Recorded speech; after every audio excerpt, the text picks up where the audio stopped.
Всем привет! Т6-1, 2 литра дизель, 40 тысяч километров пробега. У человека засвистела турбина на 2000 оборотов. Начинается свист.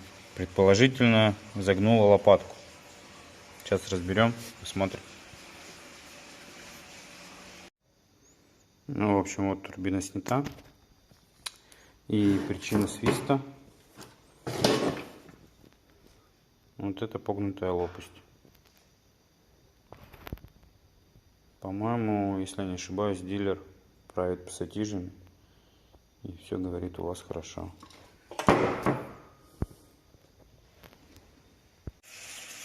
В общем, вот он, картридж. Проблема заключается вот в этой кривой лопасти.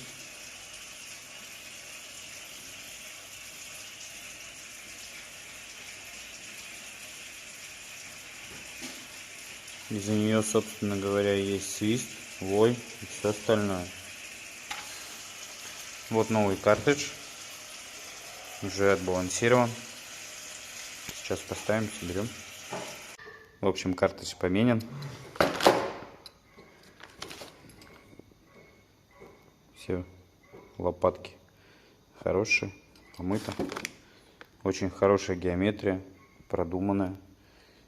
И, по-моему, она шарикоподшипниковая. Это турбина. Она у нас идет GTD. Да. Должна быть шарикоподшипниковая. И горячая часть очень хорошая. Можно прошить автомобиль и получить хороший прирост.